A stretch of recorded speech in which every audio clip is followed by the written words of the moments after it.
So yesterday I did a video about my mother-in-law's passing and how it's like she's given us this gift of being able to choose differently, and really like step out of the inevitability of her death. That comes with many pancreatic cancer diagnoses. Unfortunately at this time, and we were all just sort of in almost like a holding pattern, but now that she's left her physical body, it's like she gave us this gift. It's a really beautiful gift, actually, and it's something that I've been thinking about for a couple of days, and I just due to circumstances with the children and with my husband being out of town, and not really having a whole lot of help with them here. I just haven't had a whole lot of time to really dive into it, which absolutely works out because everything is always happening for my highest good, as it is for yours as well. The one thing that really came to me, in the evening yesterday was that choosing differently, and for so many people, they always wonder, like, why is my life, whatever their circumstances are, why is my life this certain way? Why aren't these things changing? Why isn't anything, shifting? Why can't I change my life? And for a lot of people, they don't know because it's not mainstream. They don't teach this in school, and it's an absolute disservice to our children, and to the teachers and to everyone who always, not that our children feel stuck, but to the adults of our society who feel stuck, and then as our children grow into adults, this is absolutely something that they need to know. And I am working diligently to, instill it in my children, that our bodies are just basically like skin machines, organ machines, there's literally electrical pulses, not in the terms of like plugging it into an electric socket, but, electromagnetic, I don't know the right word, impulses, connections, that make it work.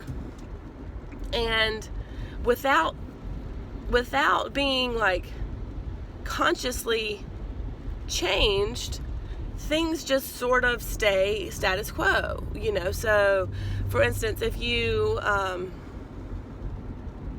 if you find that like you really get stressed out easily, so let's say you're on your way to the office and you get stuck in traffic and you're just like road rage, and you dwell in that, then like your mind is going to, it's like, oh, I know this, and so it's going to find other things in your life that are might even be like just not even to the same degree as like road rage, and it's going to trigger your brain, like your mind, your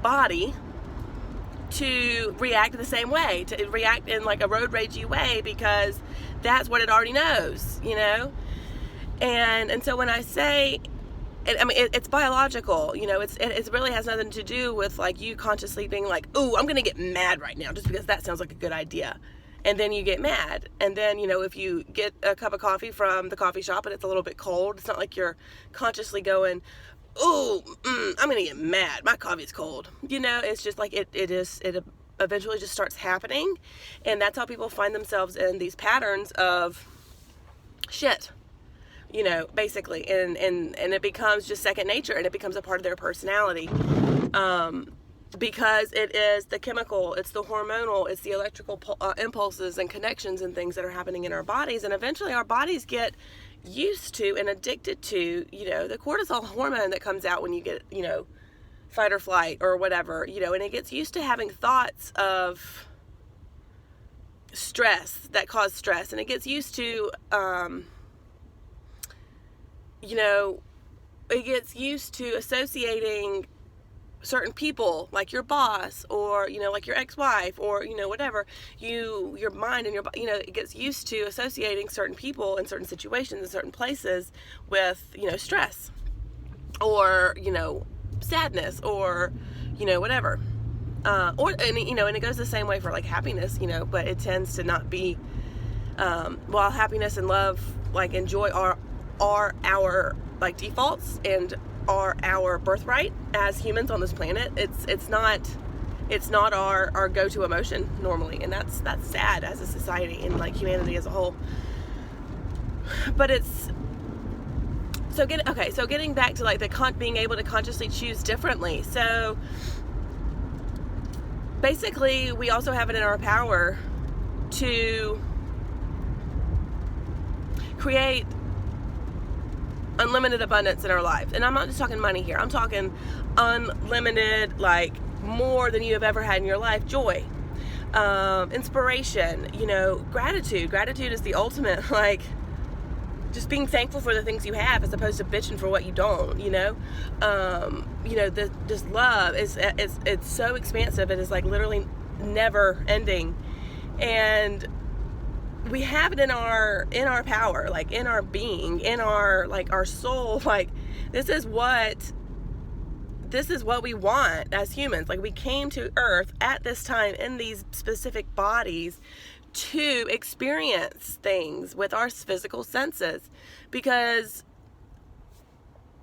like light beings are pure spiritual beings. They don't have bodies, and if you don't have a body, then therefore you can't experience things. You exist, in that form as just consciousness, as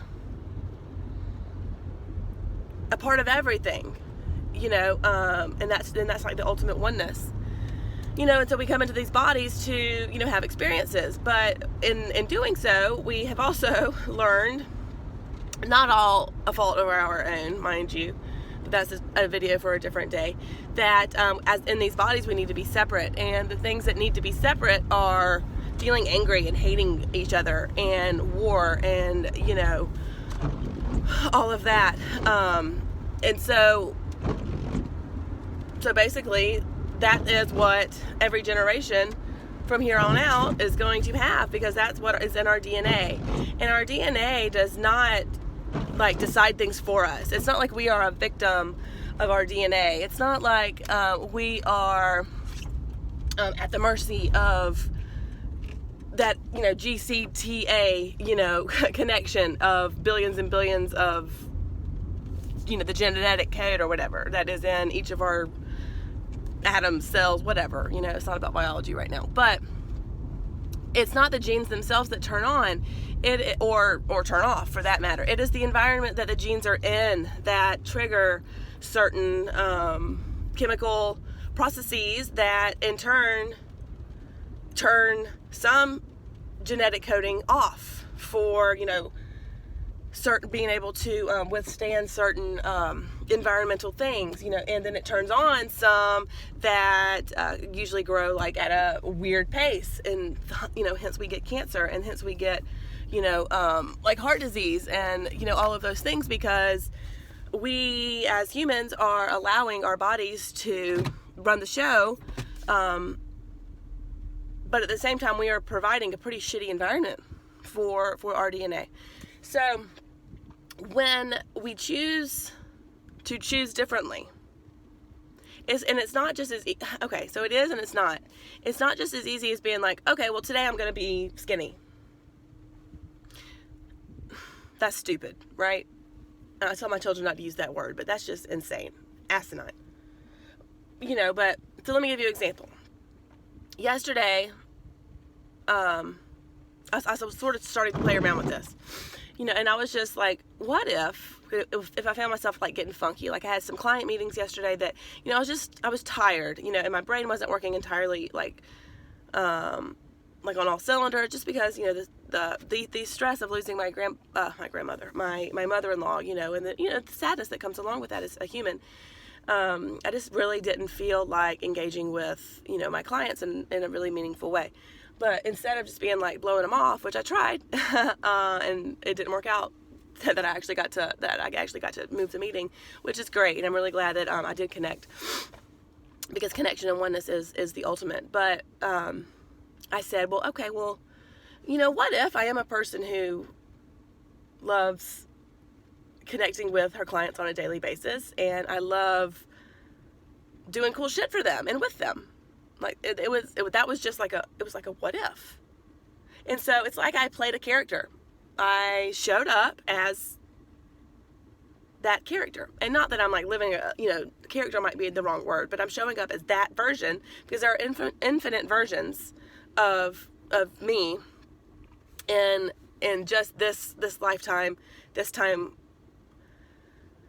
alone, which that makes time seem linear, but it's not, because there are multiple dimensions of me and my, happening all at once. And it's all based on the choices that I make, and then the next choice and the next choice and the next choice, because literally our lives are just the series of choices, which, brings me back full circle. It's just, if we continue to choose the exact same thing every day, if we continue not to do the work, if we continue to just live on autopilot, that is why our lives don't change. That is why we get in these ruts. That's why we get in these funks where everything just seems to be like shitting on us, and it's like the poo-poo cake just gets taller and taller and taller. It's because we are just choosing the exact same thing. And in reality, what is probably even more true than that is just like, we're not choosing at all. We're just going.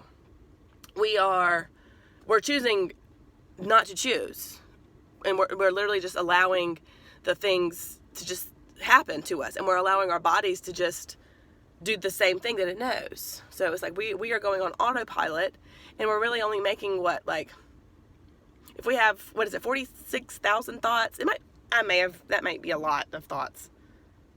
We have an insane number of thoughts every day, and if you're not actually choosing to think about the thoughts that you think, then you're just going to think about what you already know, which is why you create your yesterday today, and why your tomorrow is also going to be like today. It's just like you're living in Groundhog Day. It's Bill Murray every single fucking day, because you're not choosing anything differently. So yesterday when I did my choosing my what if, it was almost like an experiment, and it was really cool. And it turns out one of my clients, I was sort of telling her what was going on, and how I'm trying to get off of some medication, and how my brain is sort of like, I'm getting like brain zaps and things. And so I've cut my dose, and I'm taking like half a dose every 3 or 4 days, and she's like, well, what if instead of when you sort of get those brain zaps, what if you just, you decided that you were going to do, EP instead of having, that half a pill every whatever. And I was like, well, okay, that's true. So what if I don't take antidepressants anymore? What if I'm not a person who takes antidepressants? That's my choice, And I did that throughout the day. I was like, well, what if I am the kind of mom who sits down and eats dinner with her kids every night and has conversation? And it sucks that I haven't been doing that before, because it was so fun. It was so easy with the kids. They read to each other. And I was like, well, what if I fostered the love of reading in my children? And it was just as easy as like having them sit together, and they were reading books together, and I was watching, and we were eating spaghetti, and it was so beautiful. And, and I was like, well, what if I'm the mom who doesn't have wine at night? Because I'll tell you, when it was 5 o'clock and, I had the kids home, my body, my mind, my brain, my physicality was like, okay, time for a glass of wine. And I was like, fuck that noise. No, that is not who I am. I am a mom who is present. I am a woman who honors her body. I cooked a nice warm meal. We hadn't had a freaking warm meal in ages. Yeah, mind you, it was spaghetti, whatever, but it was better than cookies like we had been having, at my father-in-law's house. That's like the only thing they ate for 4 days. But anyways, so the whole point of this video is that you get to choose something different. And, and in doing so, like for me, I believe in like when my husband gets home, it's going to be honoring his mother by choosing differently, because I believe that she wanted to choose differently, but she didn't feel that she could. And that sucks. I believe in a lot of ways she wanted to do her life differently, but she just was compelled to endure it, to the point where she just wanted out, and anywho, sorry, that was off topic, but yeah, so in choosing the things that we want in our lives, and choosing happiness, and choosing to get down at my son's level and talk to him about, not hitting his sister, as opposed to just like standing over him and yelling for him to stop, that was me choosing differently. That was me making the choice to connect and show compassion, and use it as a teaching moment, as opposed to just blaming him for biting his sister or hitting his sister and making my life miserable or hard at that time. There's a huge difference when you come from a place of love than when you come from a place of fear. And really, in that situation, relying on my son to be a good boy, which I despise that phrase, but when trying to rely on him to be a good boy in order to make my life easy, that's fear that I can't do it for myself, that I have to rely on an outside source for my own happiness, when everything that I need to be happy is is right here, and it's just a matter of making the right choice. And really, it's not even the right choice; it's just making the choice to come at a situation from love and from what it actually is that I want in my life,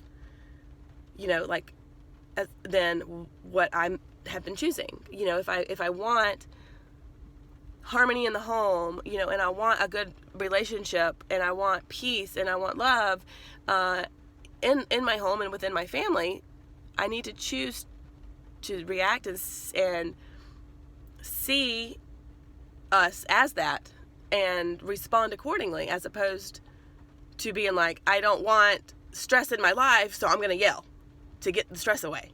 That's ridiculous. Totally counterintuitive. Anyways, I have to go to Target. Thanks for listening.